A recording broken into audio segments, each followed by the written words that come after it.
Graça e paz, meus amados irmãos. Nós ficamos com a parte 9 do livro A Pedagogia de Jesus, resultado do seu labor.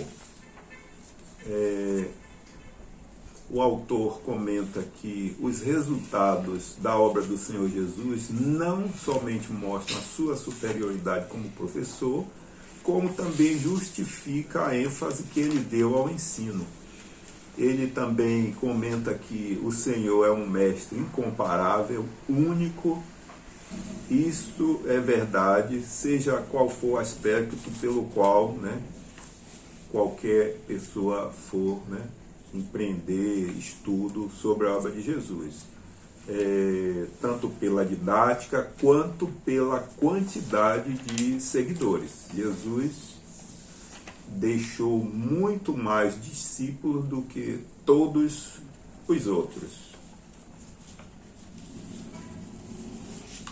Agora vamos ver o impacto do resultado da obra do Senhor Jesus na valorização e elevação da pessoa humana.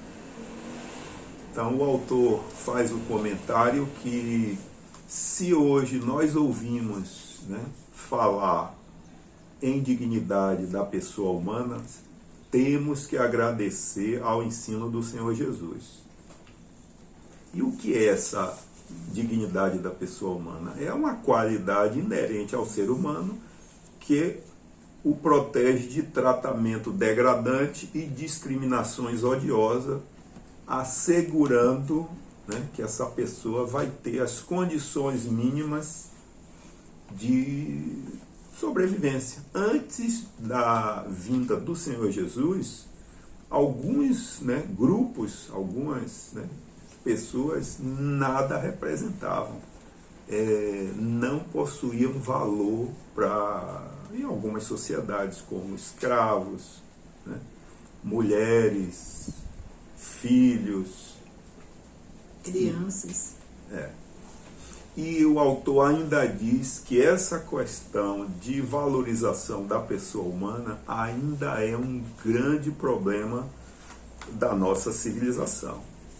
Nos dias do Senhor, o Senhor Jesus caminhou com os discípulos, os escribas, os fariseus, os saduceus, que eram os religiosos na sociedade judaica, eles tratavam com desprezo os publicanos, as mulheres, os samaritanos, os gentios,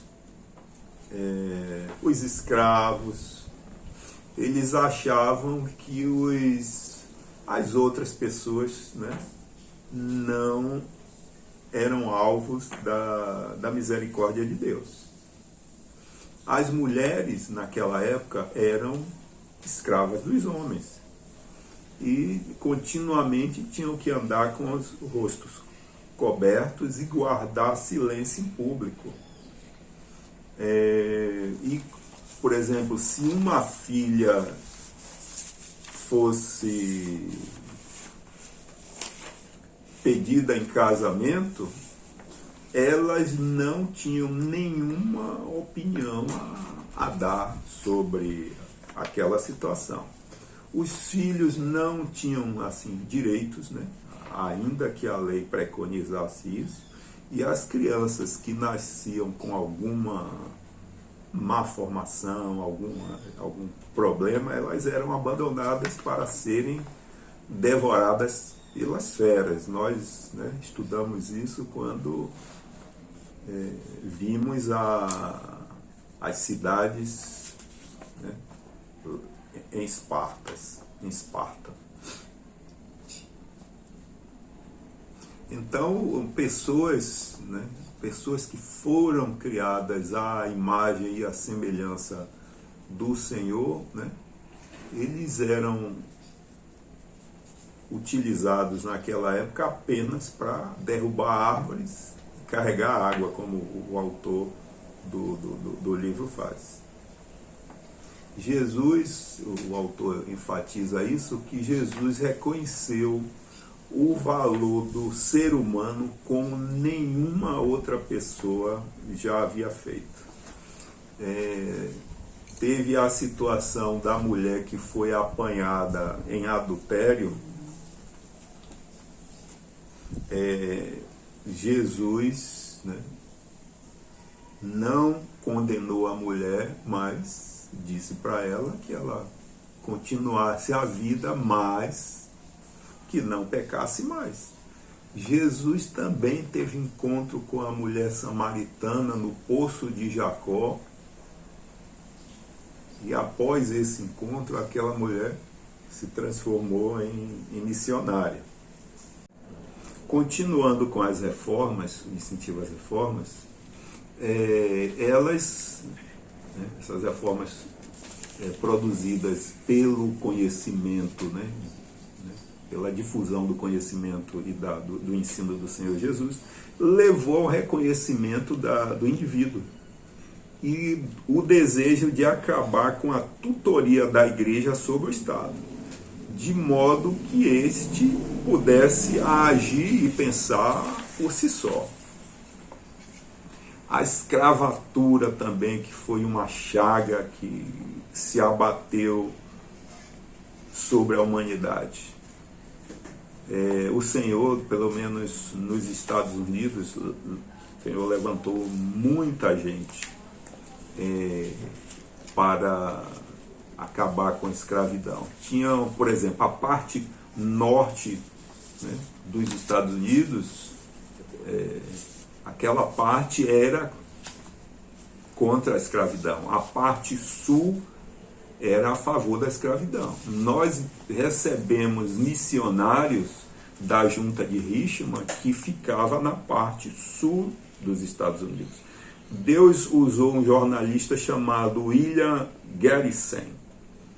Ele era um abolicionista radical, porque tinham abolicionistas que pensavam numa abolição aos poucos, mas esse queria a abolição total.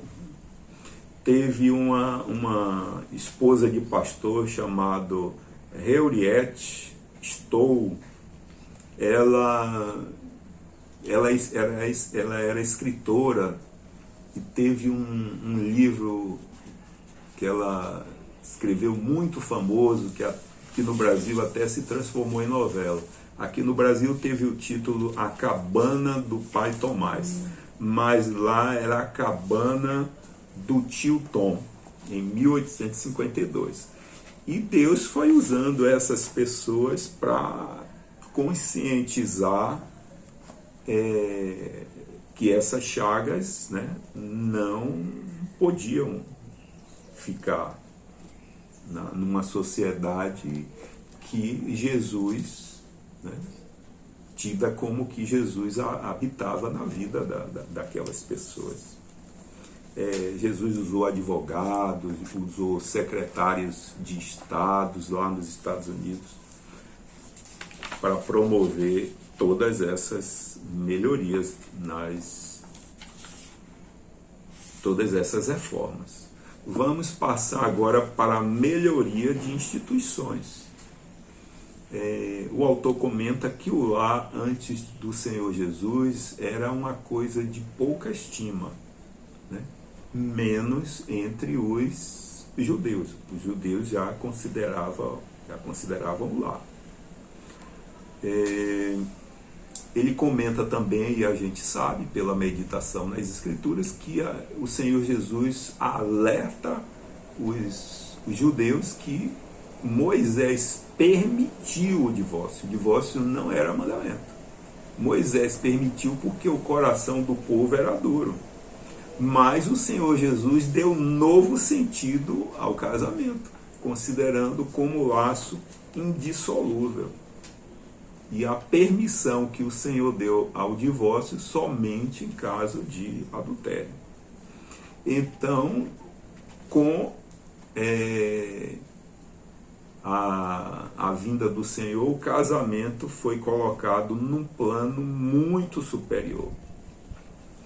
E uma coisa que a gente observa aqui que o autor vai pincelando e vai dizendo assim: a instituição do casamento foi elevada a um plano muitíssimo superior, eu já falei isso. Porém, só atingirá esse plano e o divórcio vai ser totalmente afastado quando os professores, né, levarem a nova geração a reconhecer o caráter sagrado do matrimônio e do lar. Então ele sempre vai dar essa pincelada da tarefa do ensino, da tarefa dos professores.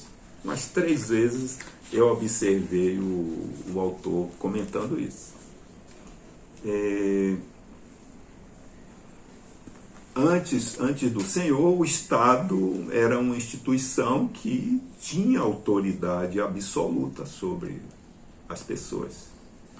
Mas Jesus ensinou o quê? Jesus disse que o homem não foi feito por causa do sábado, nem para outra instituição quaisquer.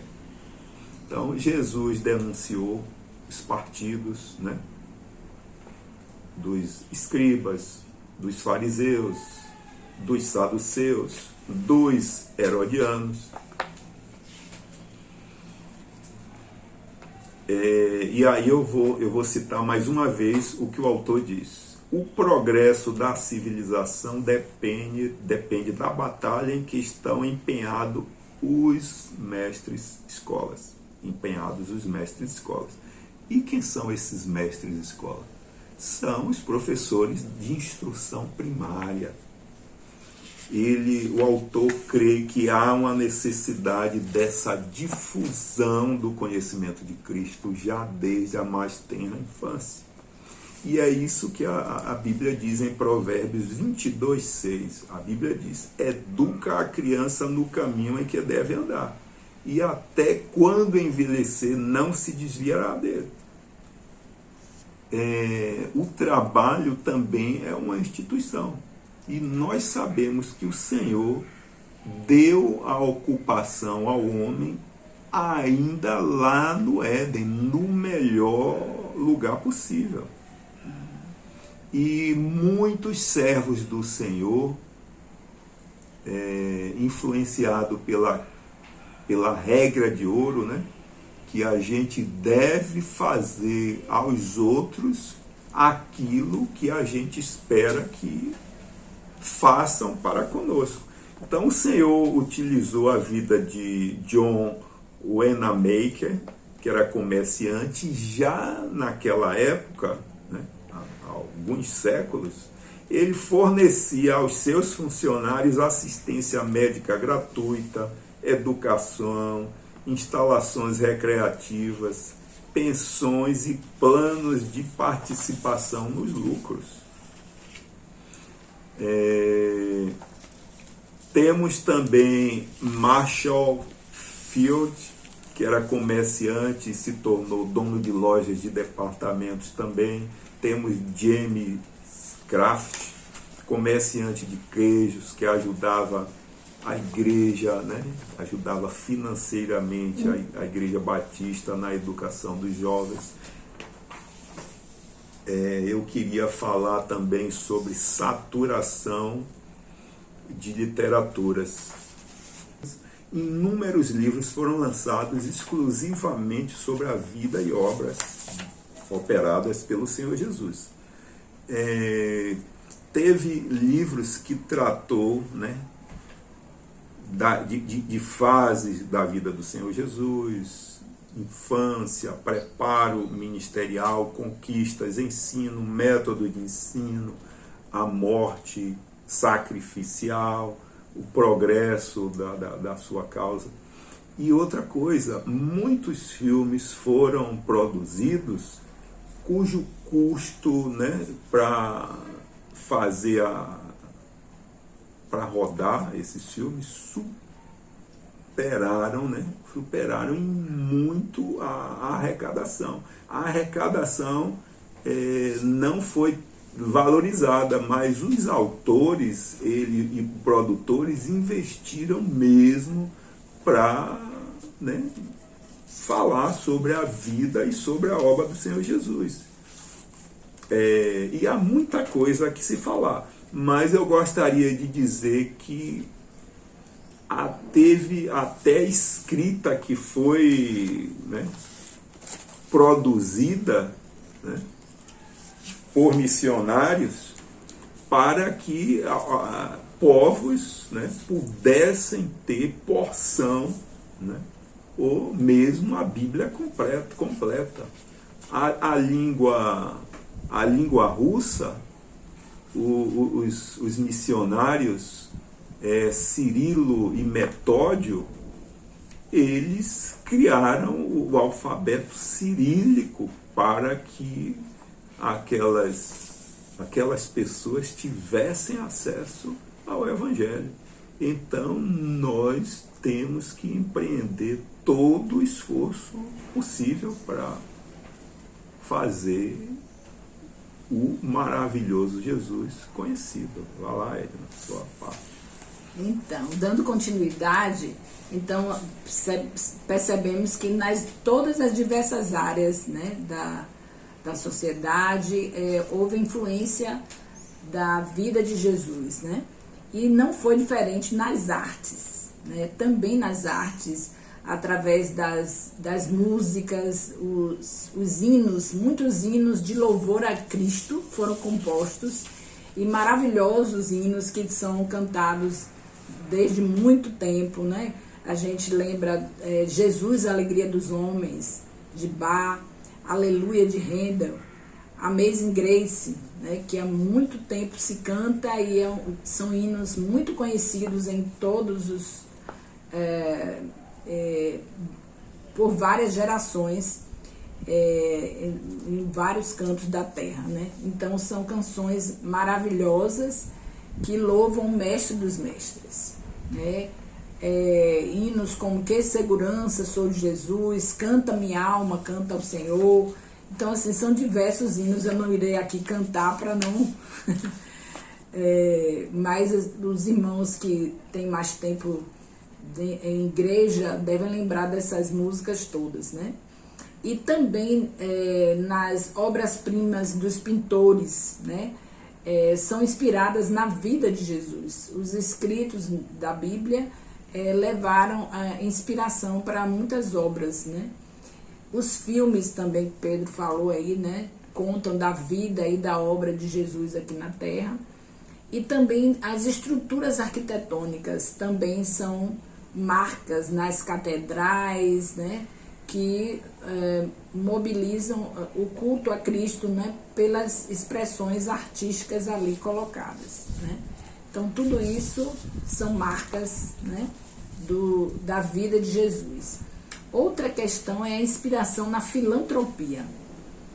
Jesus, ele nos inspirou a distribuir o que temos. A própria vida de Jesus, ele entregou por nós na cruz, e a vida dele foi mostrando a simplicidade, a generosidade, a doação, né, de si em favor dos nossos semelhantes. Então, é uma forma de disseminar o reino de Deus e levar o evangelho, socorrer os necessitados. Isso, na obra de Cristo, serve de grande inspiração para nós, servos do Senhor.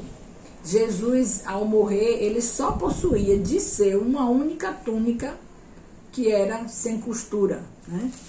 E só Jesus, ele levou a humanidade a ver que é melhor dar do que receber. Das grandes lições que nós devemos também ter como inspiração para as nossas vidas, né? Devemos amar. Outra questão também que a gente vai passar não diferente, né? Além da filantropia, além de dar-se a si mesmo, de amar ao outro como a nós mesmos, é melhor dar do que receber. Jesus nos inspira a servir, porque a própria vida de Jesus foi servir. Ele era um mestre por excelência e ele ensinava servindo ele mesmo, né? Muitos missionários têm abandonado seus lares, suas terras, sua parentela, da comodidade da civilização, para arriscar, para se dar, arriscando suas vidas, a saúde, para levar o Evangelho a terras mais distantes da terra e àqueles que vivem em depravação, nas trevas, sem luz, sem salvação. Então essas pessoas também têm se colocado ao serviço do Senhor. Mas também não é diferente, nós aqui onde estamos, aonde quer que o servo de Deus se encontre, também deve servir ao Senhor, na igreja local, na sua família, no seu trabalho, em qualquer lugar onde nos encontremos, né? Como exemplos assim de instituições, temos a Cruz Vermelha, né? Que é os serviços também de centros sociais, nos lugares mais onde se encontram pessoas mais à margem da sociedade, muitas vezes, né? Asilos, orfanatos, hospitais, são também inspirados nessa ênfase de Cristo, de cuidar do outro, de zelar pela vida humana, né? Tem uma frase aqui que o autor coloca, de que se reunirmos todos os exércitos já organizados e todas as armas já construídas e a todos os parlamentos já convocados, todos quanto hão reinado neste mundo, é certo que todos juntos não conseguirão afetar a vida humana sobre a face da terra como esta solitária personalidade o fez.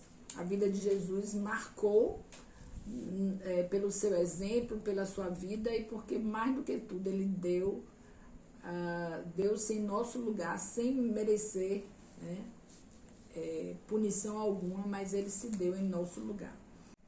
Então, diante de todas essas ênfases que a gente já colocou aqui, que a vida de Jesus inspirou, né, nós precisamos humildemente seguir as pisadas de Jesus e, assim como diz lá em Mateus 28, de 18 a 20, fazer discípulo de todas as nações, em todos os lugares, sem distinção de pessoa alguma, sem preconceito, sem discriminação. A gente precisa ir a todas as pessoas, longe, perto, a quem quer que seja, levar Jesus, ensinar a observar todas as coisas que Jesus nos tem mandado. E assim cumpriremos a palavra do Senhor e faremos ele conhecido cada vez mais. Nós agradecemos e assim finaliza o livro A Pedagogia de Jesus, que possamos continuamente viver fazendo o serviço da causa do Mestre. Em nome de Jesus. Amém.